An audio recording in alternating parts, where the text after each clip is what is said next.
Olá a todos, sejam muito bem-vindos a mais um episódio do Marketing por Idiotas, o podcast onde falamos todas as semanas de marketing, negócios e tecnologia. O meu nome é Ricardo Vieira e estou aqui com o Miguel Ronfieira. Alô. E com o Frederico Carvalho. Olá. Esta semana vamos falar sobre os dois novos scams do Google Ads, vozes não autorizadas e ainda updates sobre o Google AI Overview.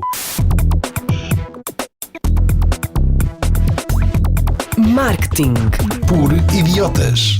E é isto, já sabem, quem nos ouve o nosso podcast já sabe que nós temos toda a informação daquilo que falamos no nosso site marketingporidiotas.pt e temos também, vou já desmanchar porque estão habituados a ouvir isto mais à frente do episódio, um grupo de WhatsApp onde ultrapassámos já os 500 membros e onde podem aderir através do link w.marketingporidiotas.pt. Esta semana venho em substituição do caríssimo Diogo da Silva, que esta semana não pode estar, e aqui estou eu. Para quem não me conhece, é ouvir os primeiros episódios. Sou aquele elemento do Beatle que saiu antes deles se tornarem famosos e aqui acontece exatamente o mesmo. Exato, é o regresso do herói. Olha, Muito obrigado. Ricardo, eu queria aproveitar para te fazer uma pergunta. Eu sempre quis fazer esta pergunta. Tu que estás no mundo da hotelaria, eu queria saber, e acho que os nossos ouvintes também querem ouvir, eu vou mandar mensagens no WhatsApp, marmita com o pequeno almoço do hotel. É bem visto? Não é bem visto? O que é que tu achas sobre isso? Tu que estás dentro do ramo. A minha mulher diz que eles olham de lado para nós e que parece que estão a ver. Ora é essa, então entrar na sala de pequenos almoços lá com a cesta, como tu fazes, não é? Que depois andas a embrulhar os papos secos em guardanapos e... Olha, leva aqui para o almoço uma mista e olha, tira dali uma coisa... Não, pá, depende dos hotéis, mas na generalidade acho que é bom senso, não é? Não é para estar a ter levado ali o almoço e o lanche e levas uma peça de fruta, uma sandes para o caminho e pronto. Já não podes chegar nos agora sinto-me aqui o pé rapado do podcast. Tu já estás referenciado em alguns hotéis, pelo menos foi aquilo que eu ouvi falar. Eu também recebi mensagens por WhatsApp.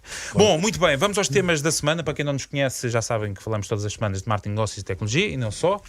E hoje vamos então trazer aqui pela pessoa do Miguel um alerta importante à nação. São os dois novos scams do Google Ads. Miguel, por favor. Olha, eu não sei se são novos scams ou se são scams que são repetidos várias vezes ao longo do tempo. Eu há uns anos atrás estava numa esplanada com uns amigos e recebi uma chamada e no telefone dizia Google. E foi um daqueles momentos assim muito mágicos em que começou até olha para o pessoal, desculpem lá, eu tenho de falar aqui com o meu contacto da Google, levantas-te e vais falar com ele e tal. Nessa altura, receber uma chamada de alguém da Google, o maior motor de busca do mundo, parecia assim uma grande loucura. Hoje em dia, atender a chamada é que é a verdadeira loucura e eu vou-vos explicar porquê.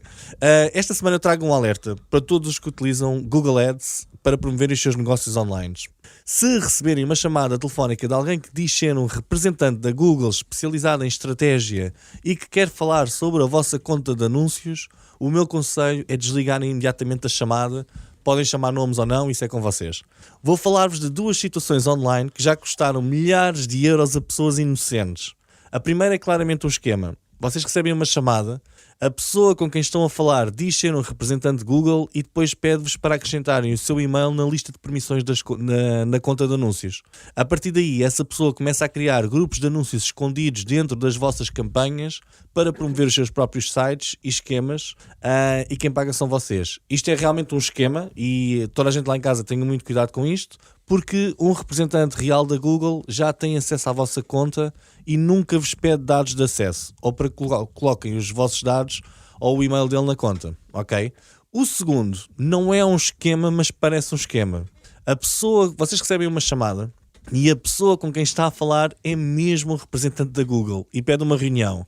Ele vai dizer-vos que o motivo dessa reunião é que a sua campanha está a ter uma performance abaixo do possível e que é urgente fazer uma reunião para evitar gastos desnecessários. Se vocês hesitarem, ele diz que nessa reunião vai explicar passo a passo como resolver todos os problemas da campanha e da conta para que a campanha comece finalmente a perfumar. Ou perfumar. E esta ajuda é da Google e é grátis. Mas com inteligência artificial ou um ser humano real? Não, um ser humano... Bem, nesta fase ainda é um ser humano real. Não sei daqui a quanto tempo este esquema está sempre a evoluir, não é? Vocês, quando entrarem nessa reunião, ele vai começar a dar-vos todo o tipo de dicas para ativarem todas as opções de alta performance e de conversão do Google. Motivação? Como assim? Motivação, não. Motivação? Não, podia ser. Ative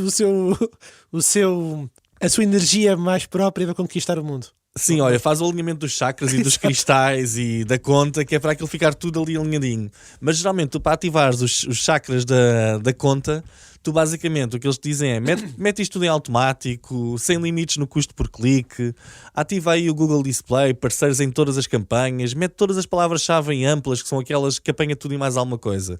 Ele pede-vos também para aumentar o investimento diário. E isto é assim, isto sim é importante para Nós vamos ser processados. para alimentares o chakra da tua campanha, tens de alinhar o cristal do pagamento, ok? E basicamente tens de aumentar o investimento, ok? Pronto, estou aqui a brincar, mas isto é um assunto realmente sério. E nesta altura, se vocês trabalhavam com uma agência ou um freelancer que configurou a campanha, vocês vão começar a pensar: bem, grande totó que aquela pessoa que eu contratei porque estas opções mágicas estão aqui todas disponíveis e ele não as ativa. Então pronto, vocês ativam todas as opções em menus que não conheciam e nunca mais vão conseguir ver sozinhos, e finalmente, passado um mês, gastaram mais do que o dobro do vosso budget com metade dos resultados. E agora, perguntam-se vocês, se isto acontecer, vocês seguiram os conselhos da Google, gastaram mais dinheiro, tiveram menos resultados, será que têm o direito a reclamar? Não. Vocês não têm o direito a reclamar, nem a pedir indemnizações. Porquê? Porque a Google não se responsabiliza por estas dicas erradas. Porquê? Porque as dicas nem foram dadas pela Google. Os Google Representatives, como assim são chamados, eles não são colaboradores da Google. Eles são de agências de marketing digital que trabalham com a Google. O objetivo deles é ajudar as pessoas a começarem a utilizar o Google Ads. Mas com o tempo começaram a surgir relatos de utilizadores a queixarem-se de que estes representantes são muito agressivos nas vendas e que o seu único interesse é fazer com que gastemos mais. Já algum de vocês foi contactado por um destes Google Representatives? Então, para perceber, isso tem que ser alguém que tenha conta Google Ads, certo? Um negócio, e eles tentam contactar o gestor do negócio ou quem a seja, pessoa alguém que está a gerir a conta. Que está a gerir a conta do Google Ads. Exatamente. E que à partida é um entendido na matéria. À partida é um entendido da matéria. Pronto, mas depois recebe uma chamada sobre a entidade da Google e, que se calhar tem razão, devia estar a ativar aqui estas funcionalidades todas e se calhar vai melhorar a performance. Exatamente. Portanto, tem que ser um nabo. É isso? Ou seja, Tem que ser da lotaria. Não, para perceber, porque... não é uma questão de ser um nabo, é que é a Google que te está a dizer. Ou seja, por muito que tu percebas de uma campanha, a Google está-te a dizer: Ricardo, é assim, tens aqui esta opção, tu tens de ativar isto. E tu, mas já ouvi dizer que isto não era bom. E a Google diz, Okay, mas pronto. isto é bom, A Ricardo. Google vem por cima e então, como autoridade no segmento, né, são eles que mandam no produto, ganham valor com isso e as pessoas depois, os gestores do Google Ads, adicionam isso. Não, eu já ouvi coisas parecidas em que se fazem passar por parceiros Google para vender serviços, normalmente de conteúdos, para melhorar o Google My Business ou outro tipo de coisas. Mas nessa perspectiva não. Isso funciona. Tu estás muito na perspectiva negativa, não é? Epá, que ativas tudo e depois os resultados são maus. Isso são bons. Olha, eu vou aqui no seguimento deste artigo de investigação. Isto foi um artigo de investigação profunda em que tu vês muitos comentários online de pessoas a dizer que realmente isto não foi bom. E na experiência pessoal que eu já tive até agora com clientes, não foi bom. Ok? Porque eles estão a ativar aquelas coisas que nós desativamos à partida, que nós desativamos por algum motivo, não é? Por exemplo, os sites parceiros da Google ou a rede de display, etc., que trazem muitos cliques, muito investimento, mas pouco... É tráfego pouco qualificado para aquilo que é o teu produto e não converte, portanto estás a gastar dinheiro. Exatamente. Agora, mas nem todos os representantes da Google são maus, ok? Eu confesso, no princípio eu apanhei alguns que eram muito bons e que me ajudaram a resolver problemas nas campanhas e na conta. Ok. Mas hoje em dia, a minha opinião e as opiniões generalizadas online é que sim, são muito perigosos. Porquê? Os conselhos que eles nos dão é com o objetivo de gastarmos mais e não propriamente de otimizarmos as campanhas. E depois das alterações serem feitas, 2 ou 3 meses depois, este representante da Google muda. Ou seja, quem deu as ideias brilhantes já não está cá outra vez para responder por elas. Ou seja, eles não têm uma perspectiva de médio e longo prazo sobre a conta, têm uma perspectiva de curto prazo que é: eu tenho de meter este gajo a investir mais agora, ok? Mas o pior... Os representantes ou a Google? Os representantes. Da Google. Da Google, exatamente. Agora, o pior é o seguinte: quando uma conta de anúncios está a ser trabalhada por uma agência, eles geralmente telefonam primeiro para a agência. Mas a agência não é obrigada a aturar isto e muitas vezes passa a ignorar estes telefonemas. Mas o que é que acontece a seguir? Eles começam a contactar diretamente o cliente final, a dizer: ok, olha, nós somos representante da Google, autoridade que a agência não tem, mas o Google tem a autoridade, até no telemóvel aparece a dizer Google, não é?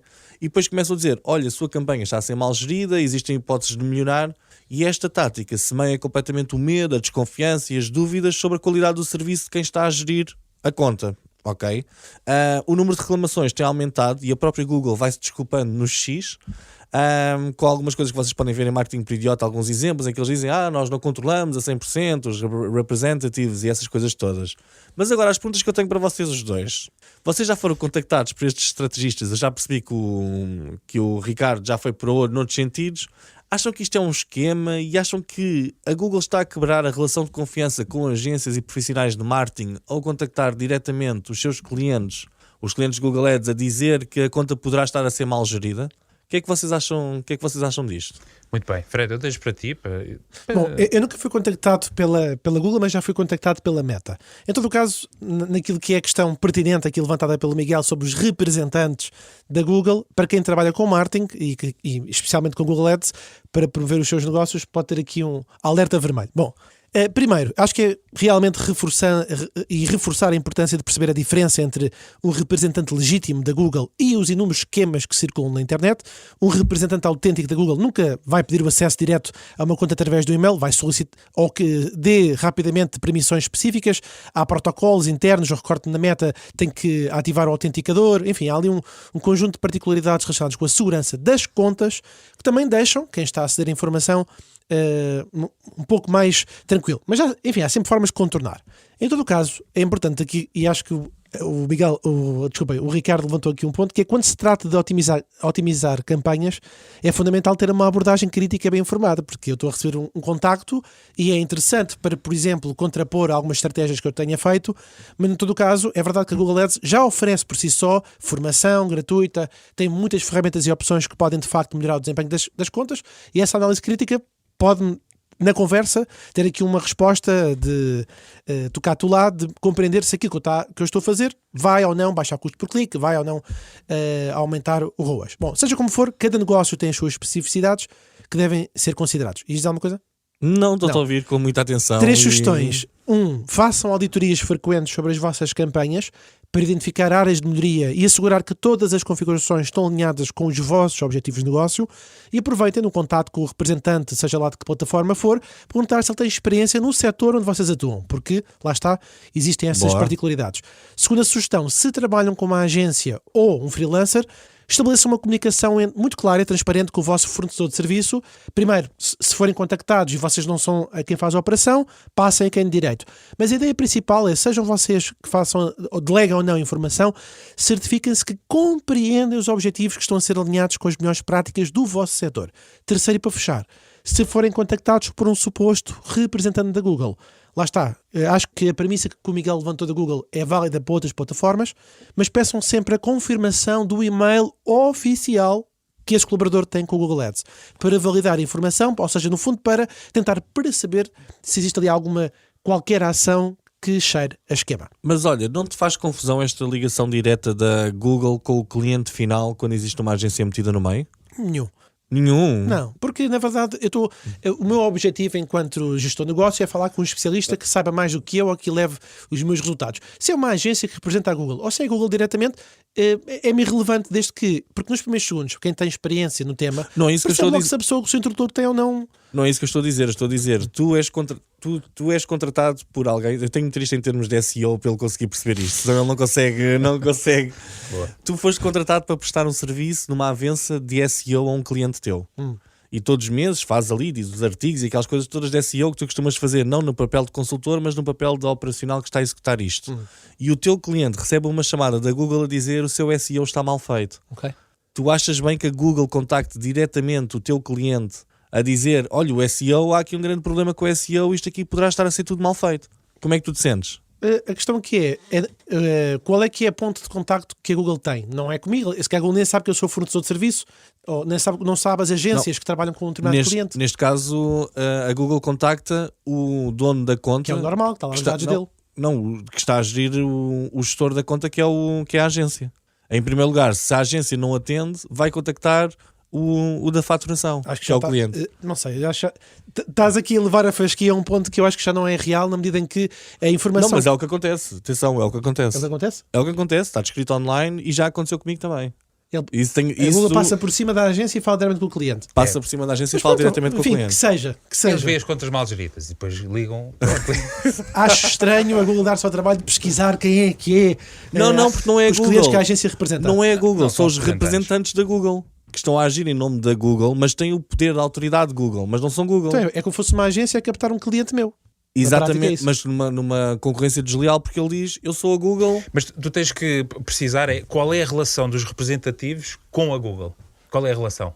Ou seja, eles trabalham para a Google? Eles trabalham para a Google. São assalariados da Google. No final do mês eles recebem lá aquela folha do recebem, e há uma coisa que também está a ser muito discutida online, é o que eles recebem sobre o quê? É sobre o aumento de investimento que a conta tem. Claro. Então já viram... Então aí já percebo, pronto, e de facto belisca a relação de confiança que existe ou com o freelancer ou com a agência, não é? Porque levanta a dúvida sustentada de que, de facto, este gajo não sabe o que é que está a fazer, pode ser melhorado. Qual é a alternativa? Alternativa em que sentido? Não, o contacto ser numa abordagem mais de melhorar a eficiência dos anúncios, não escalar. Como o Miguel está a mostrar, é um bocado de livre-arbítrio e é, olha, vocês podem ligar isto, aumentar a amplitude das palavras-chave, aumentar a audiência, vocês estão aqui muito a limitar para o nicho que vocês trabalham, mas calhar deviam de alargar um bocadinho o espectro, portanto, isso vai aumentar, obviamente, o investimento e levantar a dúvida que se a pessoa que está a fazer esse trabalho, seja agência ou freelancer, de facto domina a ferramenta na totalidade, não é? Certo. Porque está aqui um representante a dizer, olha, mas tens isto tudo desativado, como é que queres que isto funcione? Qualquer recomendação, por mínima que seja, eu acho que vai ter um impacto menos positivo para marketing, para quem gera conta, seja um freelancer ou uma agência de marketing. Porquê? Há alguém de fora a colocar em causa a estratégia. E não sabe se esta estratégia foi implementada numa fase de testes, não sabe se foi para avaliar se o custo de conversão podia ser mais baixo ou mais alto. Então concordas que a Google não deve contactar diretamente o cliente final porque coloca em risco esta relação e cria desconfiança? Estou a tentar colocar-me no chapéu de uma Big Tech, ou seja, como dono da plataforma, e a pensar assim, como é que eu, se fosse dono de uma empresa que tem uma plataforma de anúncios, poderia maximizar os meus resultados? Teria que proativamente fazer um contacto com quem é o meu cliente. Ora, o meu cliente, nos casos, pode ser um marketing interno de uma empresa, noutros casos pode ser um fornecedor externo. Será que a partir do momento em que existe uma agência a gerir a conta, a Google pode sempre contactar o cliente final, mas será que é ético contactar? Eu não estou a ver forma de... não sei, não deve ter um bloqueio mental aqui, mas não estou a ver forma da Google contornar essa situação se os dados que estão na ficha é os dados do cliente final e não do intermediário que faz hoje a gestão processual operacional da conta. Muito bem, então olha, vamos lançar a discussão para o nosso grupo do WhatsApp, www.marketingprioritários.pt, sobre se de facto é um esquema em pirâmide, ou em quadrado, ou em cubo, o que for, e se de facto é ético ou não a Google ter representantes assalariados, pelo menos aqui a afirmação do... Não sei se são assalariados, mas são comissionistas.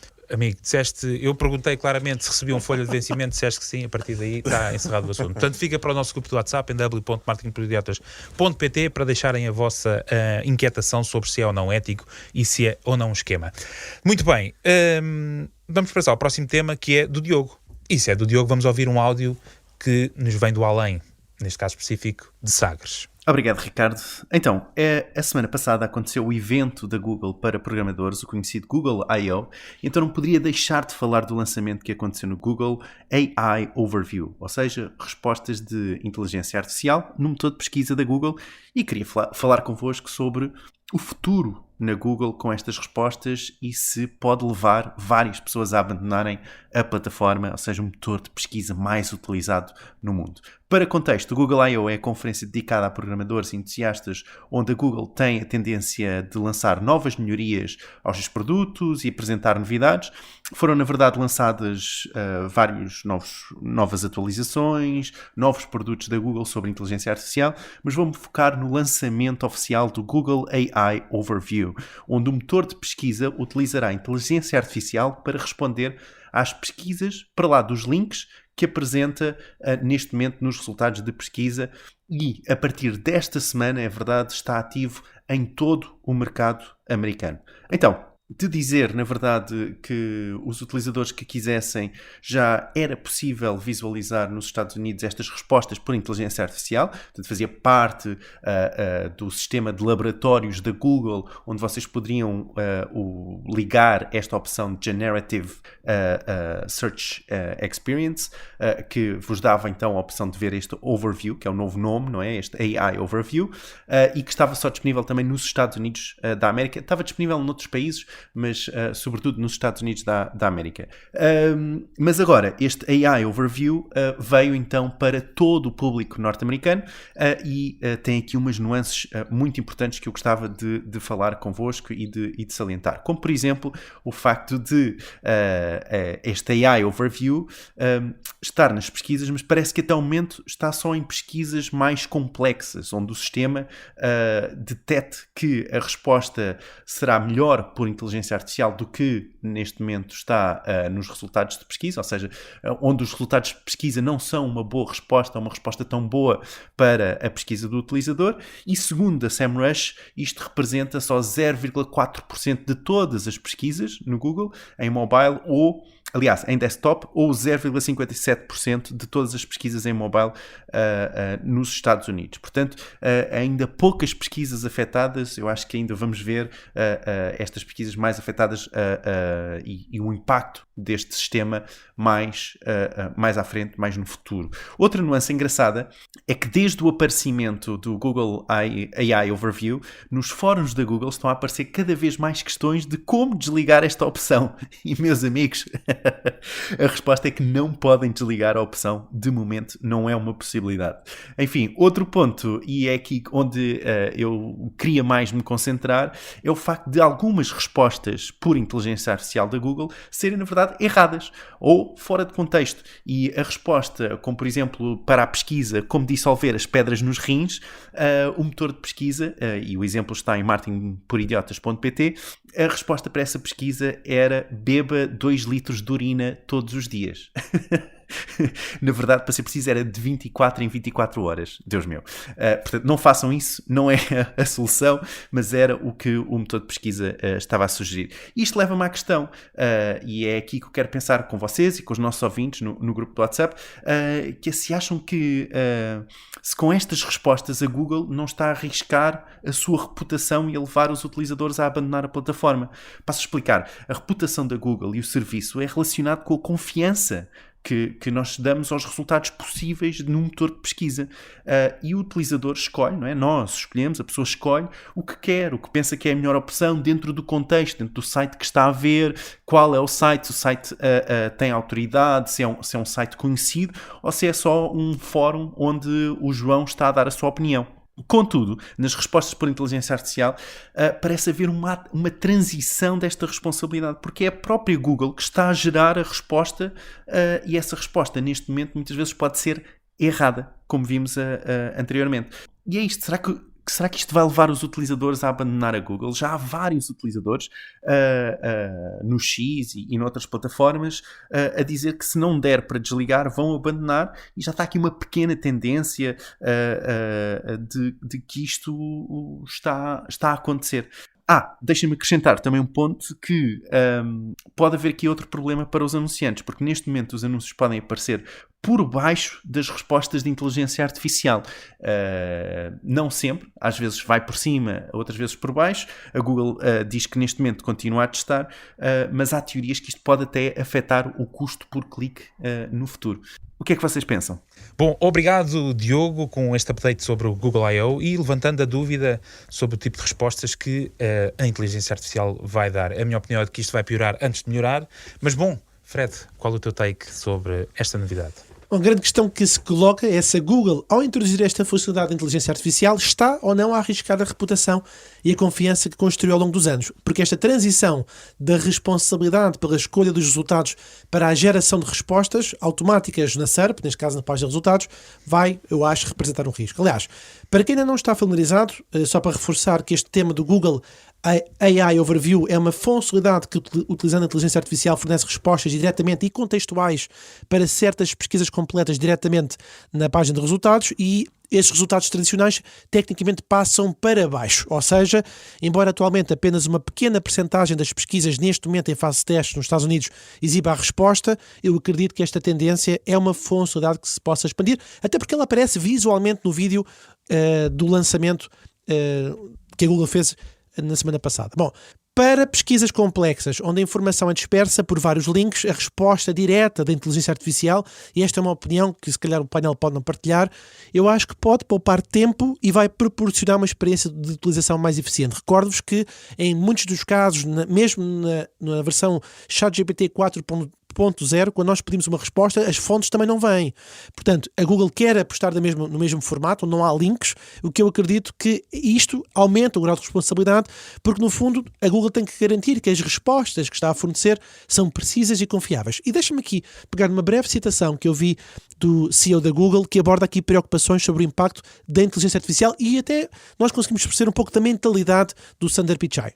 Diz o seguinte, e cito: do nosso ponto de vista, quando olho historicamente, mesmo na última década, proporcionámos mais tráfego ao ecossistema e impulsionámos esse crescimento e, ironicamente, há momentos em que fizemos alterações para realmente enviar mais tráfego para sites menores. Repito, fizemos o esforço para enviar mais tráfego para sites menores. Alguns desses sites que reclamam muito são os agora agregadores intermediários. Então o tráfego, e olha esta pergunta que é interessante, pergunta ao Sundar Pichai, então o tráfego deveria ir para o restaurante que criou um site com os seus cardápios e outras coisas, ou para pessoas que escrevem sobre esse restaurante? Diz o Sundar Pichai, estas são as questões profundas e não estou a dizer que haja uma resposta certa. Portanto, para finalizar, o facto dos utilizadores não poderem desativar na fase em que foi lançada a funcionalidade da Google, eu acho que levanta aqui questões sobre a autonomia e personalização da experiência de pesquisa. Duvido muito que a União Europeia autorize assim, mas pronto. E este controlo limitado do utilizador, estou a falar dessa experiência que foi agora lançada, eu acho que vai aumentar frustrações, especialmente se as respostas geradas pela inteligência artificial não forem do agrado ou não atenderem às necessidades dos utilizadores. Muito bem. Portanto, em certa parte, concordas com a questão que pode vir a beliscar a confiança Sim. que há, neste caso, no motor de pesquisa da Google, em dar as respostas, ou pelo menos em assumir os padrões que nós estamos habituados, não é? Porque o motor de pesquisa leva-nos até um sítio e depois nós estamos habituados a carregar nos links e pula. Muito bem, Miguel. Olha, uma vez ouvi um ditado que dizia: tu até aos 30 anos tens a cara que Deus te deu, a partir dos 30 tu tens a cara que mereces, ok? E a Google está a passar por aquilo que todos nós passamos quando nos aproximamos dos 30 anos. Nós demoramos cada vez mais tempo a recuperar das asneiras, começam a aparecer umas rugas impossíveis de disfarçar, fazemos gemidos esquisitos quando nos levantamos, tipo, ai meu Deus, as pessoas têm menos paciência para os nossos disparates e é isso que está a acontecer com a Google.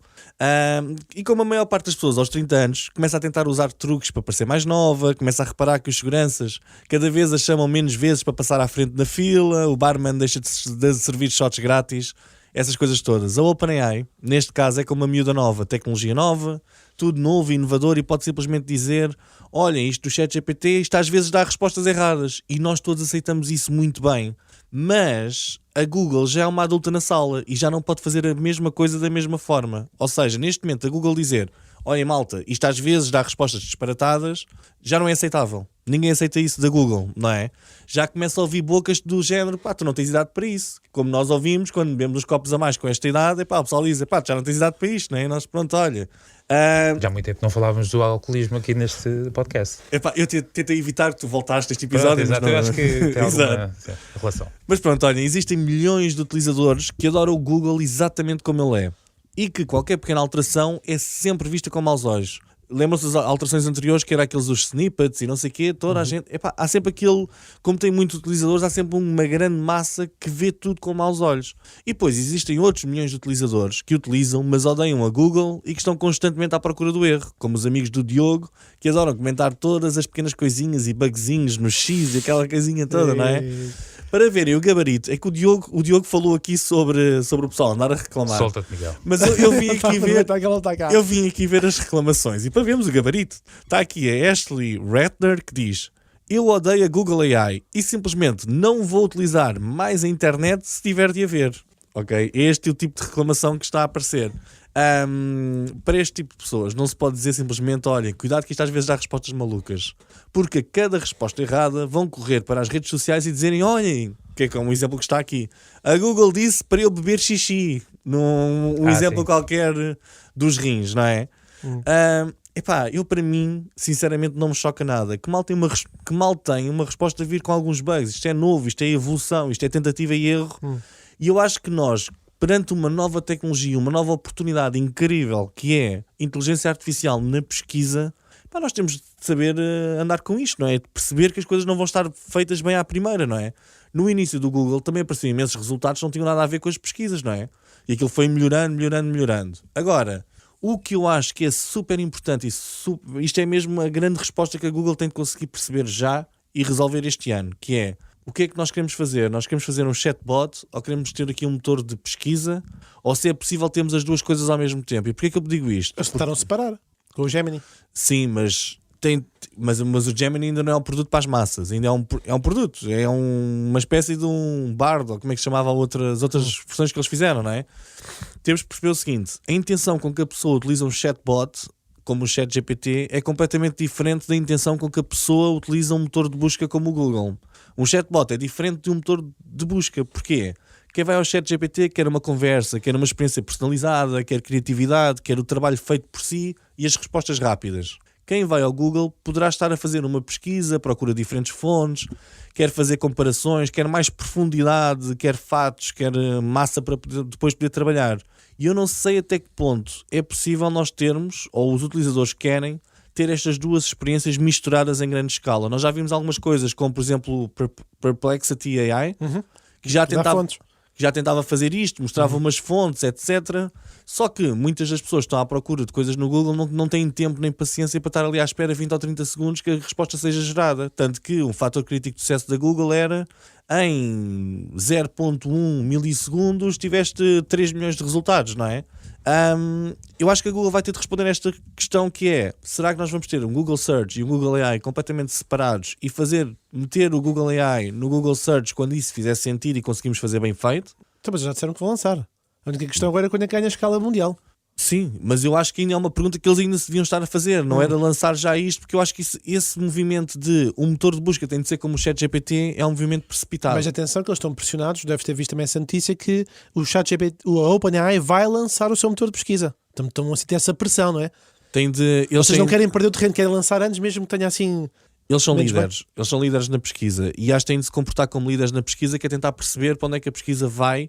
E não porque um concorrente diz que vai lançar alguma coisa que seja assim, não é? Até porque eu até te digo uma coisa: a OpenAI é muito boa no motor de inteligência artificial, e eu acho que na realidade, eu até acho que a Google devia tentar estudar ou roubar os livros que eles usaram para treinar o GPT, porque o GPT é muito melhor em tudo.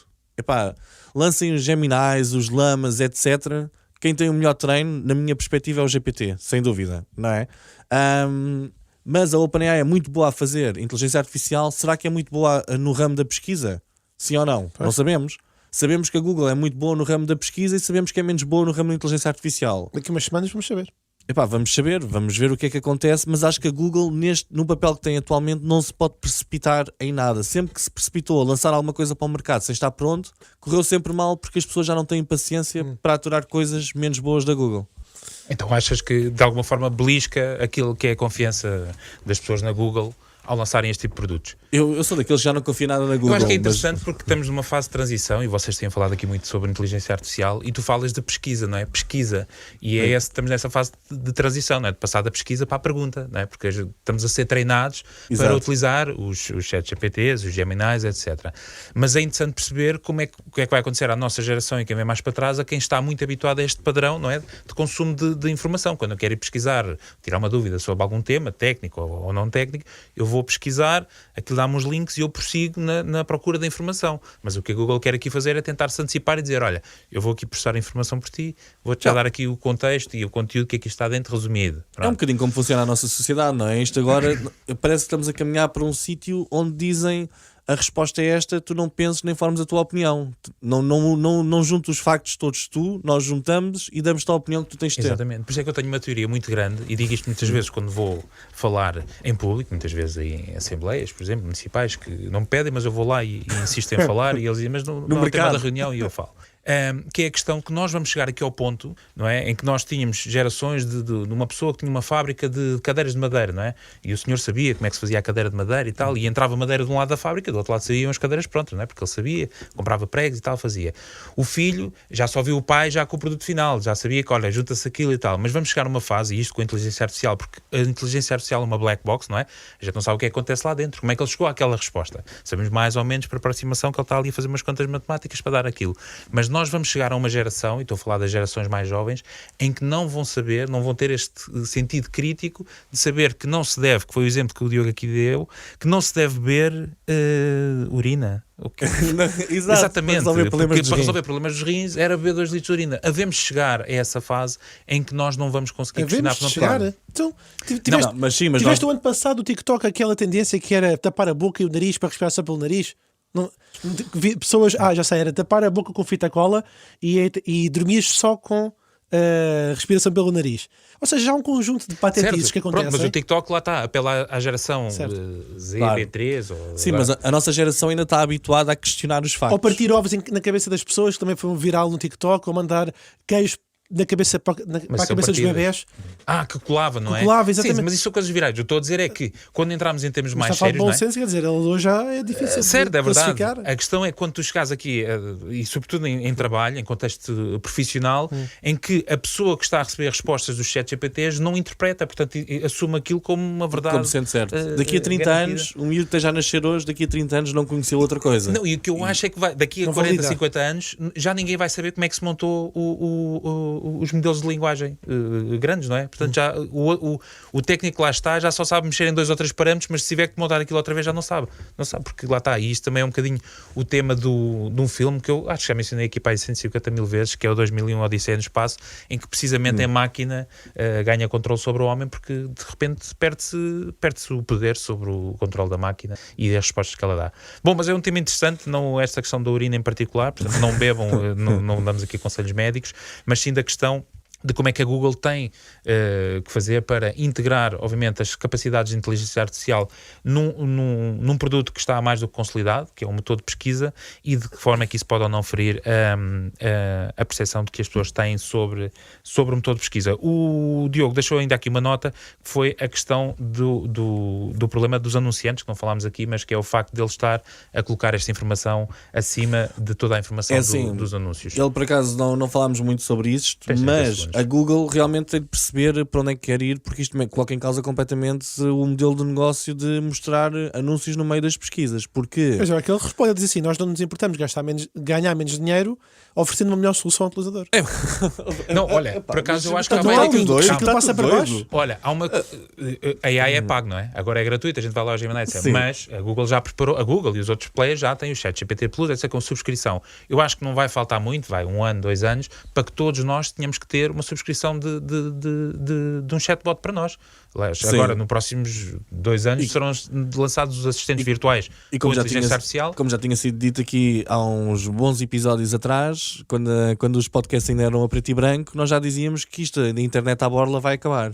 Ou seja, vamos começar a ter de pagar subscrições, nem que sejam subscrições mínimas pelos serviços, e este vai ser mais um serviço que vamos utilizar. Mas o modelo da Google também funciona muito com mostrar muitos anúncios no meio das respostas, não é? Ou dos resultados de pesquisa. Ok que os anúncios podem vir para baixo, mas não me venham com conversas que a Google quer perder um negócio de bilhões para melhorar a experiência do utilizador. Primeiro o utilizador. Atenção, que eles têm outras fontes de receita, uma das principais são os servidores. Se calhar perdem na esquerda, mas ganham na direita, não sei. Vamos ver. Bom, mais uma vez fica para comentário em w.marketingporidiotas.pt e agora vamos ao tema do Fred, que foi evasivo, mas já vão perceber porquê. Fred, força. Quero ouvinte, eu quero a tua voz. Quero ouvir a tua dicção, o soldrar das tuas palavras, letra a letra. Sim, sim, eu quero a tua voz para dizer coisas que nunca disseste e espalhá-las pela internet com fofocas. Aliás, eu vou comercializar a tua voz sem pedir a tua permissão. Ora, A OpenAI, a gigante da inteligência artificial, tem sido consistentemente acusada de usar dados e conteúdos sem permissão. A OpenAI tem sido criticada por práticas injustas com o uso não autorizado de conteúdo para treinar os seus modelos de linguagem. O New York Times escreveu um artigo onde 2 atores de voz americanos descobriram que a Lovo, uma startup que criou clones das suas vozes sem autorização e depois o que é que fez? Revendeu. A quem? Já perceberam. Portanto, com intermediários ou não, os voice actors, os escritores, programadores e muitos outros criadores estão a processar empresas de inteligência artificial como a OpenAI e a Microsoft por alegadamente utilizarem os seus trabalhos sem permissão para criar ferramentas que podem eventualmente substituí-los. A utilização de conteúdos de jornais e vídeos do YouTube até à raspagem de dados da web, as acusações contra a empresa são sérias e numerosas e o principal argumento a ser o facto de colocar em risco a integridade dos dados de milhões de utilizadores, incluindo crianças. A OpenAI, ao criar vozes e textos sem permissão, está a desafiar as fronteiras éticas e legais, e a mais recente visita foi da nossa amiga do podcast Scarlett Johansson sobre as suas interações com o Sam Altman. Em setembro passado, recebi uma proposta de Sam Altman, que queria contratar-me para dar voz ao atual sistema ChatGPT 4.0. Ele achava que a minha voz seria reconfortante para as pessoas. Depois de muita reflexão e por razões pessoais, recusei a oferta. 9 meses depois, os meus amigos, a minha família e o público em geral notaram que o mais recente sistema, chamado Sky, tinha semelhanças com a minha voz.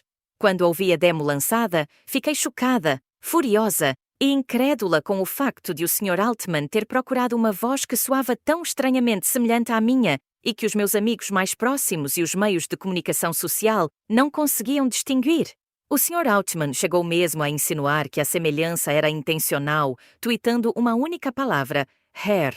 2 dias antes do lançamento da demo do ChatGPT 4.0, o Sr. Altman contactou o meu agente, pedindo-me para reconsiderar. Como resultado das suas aquisições, fui forçada a contratar um advogado que escreveu 2 cartas ao Sr. Altman e à OpenAI, explicando o que tinham feito e pedindo-lhes que detalhassem o processo exato pelo qual criaram a voz Sky. Consequentemente, a OpenAI concordou com relutância em retirar a voz Sky. Bom, não sei se gostaram muito deste formato. Podia ser mantido em português de Portugal, não é? Ainda estou aí desse lado. Exato. Bom, em resumo, só para dizer que o New York Times publicou esta declaração da Scarlett Johansson que mostra um pouco da perspectiva do Sam Altman. Portanto, primeiro convida, depois de convidar a proposta não é aceite, entretanto mantém o projeto de manter algo com a voz dela, depois de descoberto, mantém ainda e diz assim, olha, agora que já está no ar, aceita, porque vamos fazer aqui um pouco de chantagem. Ela diz que não, reforçadamente, então ele, percebendo o erro, retira. Bom, não sei que isto depois vai ter contornos legais, mas não é o caso aqui para o podcast. Nós abordámos em anteriores episódios e a aproximar do fim o tema dos deepfakes, ou seja, mais concretamente a proteção da nossa própria imagem, do nosso próprio trabalho, das nossas próprias identidades, e seja imagem, vídeo ou áudio, é preciso pensar na transparência e a aprovação da legislação apropriada para ajudar a garantir os direitos individuais e como é que eles são protegidos.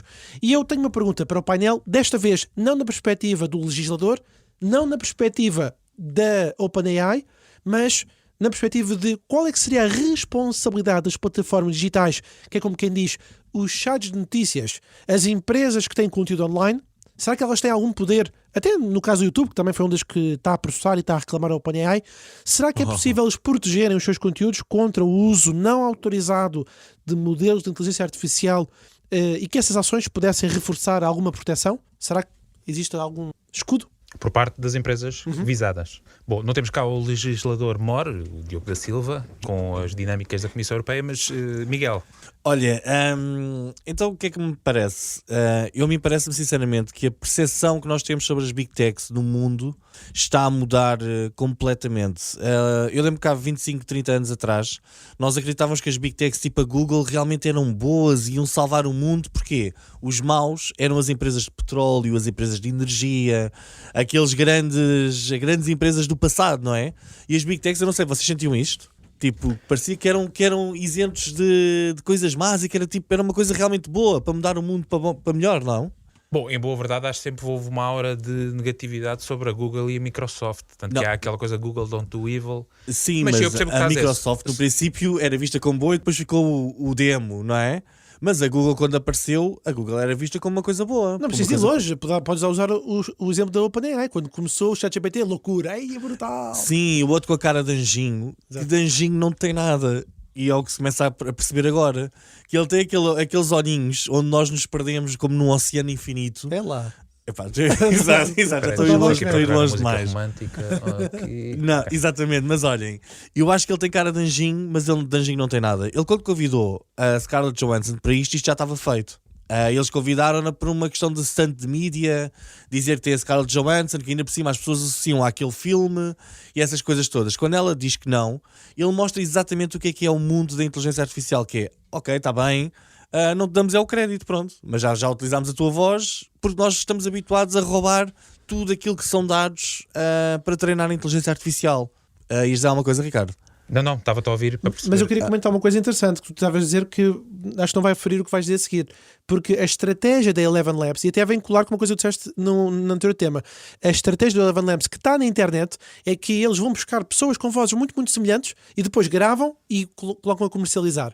Com a diferença que o exemplo que tu deste no último tema foi que a Google, por ser grande, tem que ter cuidado, e o caso da OpenAI, por ser grande, tem que ter cuidado. Portanto, não é uma Eleven Labs que pode manipular. Exatamente. Ou seja, neste momento a atenção está toda ali e já percebemos que o mundo da inteligência artificial está a ser alimentado por roubo constante de propriedade intelectual, não só escrita, mas auditiva, de vídeos, etc.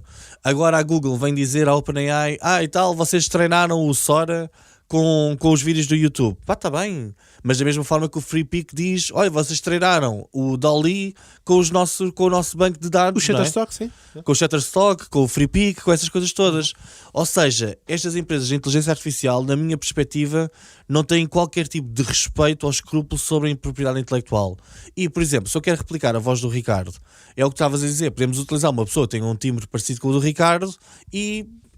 vamos copiar, está copiado e as pessoas pensam que é o Ricardo e ninguém quer saber, não é? E depois metem o nome, em vez de ser Ricardo, metem Sky, como ele fez com a Scarlett Johansson. E eu acho que realmente, isto diz tudo sobre estas pessoas. Mas empresas podem se defender, é a minha pergunta. É porque eu também tenho dúvidas que isso seja possível. Eu acredito eu acho que não há nenhuma firewall.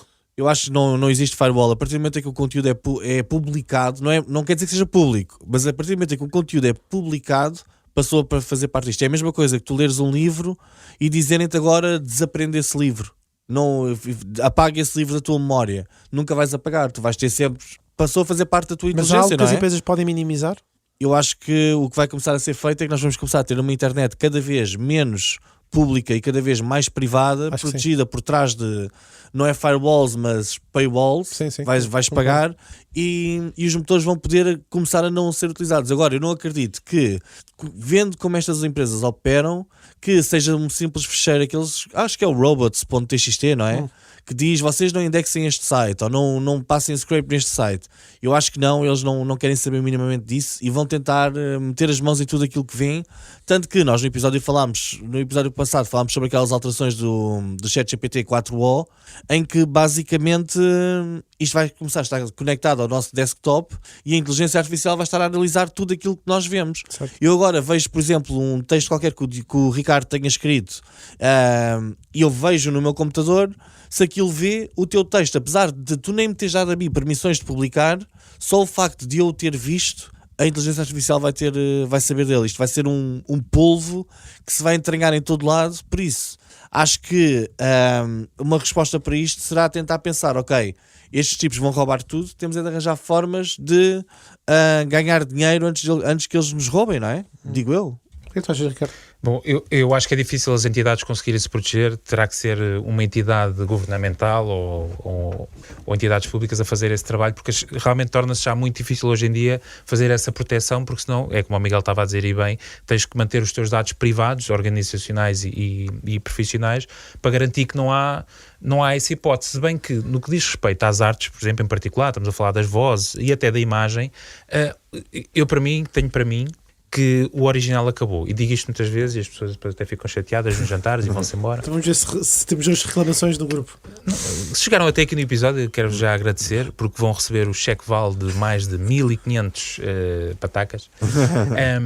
Não, mas que é o quê? Que eu acho, à semelhança do exemplo que eu dei da fábrica, acho que de facto já se torna muito difícil um ser humano ter ideias originais, únicas. Ou seja, alguém que vai para... Alguém, imaginemos agora com 12, 15 anos, ou alguém que venha a seguir numa geração mais nova, que a partir de um certo momento consigas pôr ela num sítio isolado, com uma máquina de escrever antiga, e diz, escreva um livro, sem recurso a mais nada. Acho já muito difícil nós conseguimos, sem recurso a informação digital ou o que seja, criar algo de original.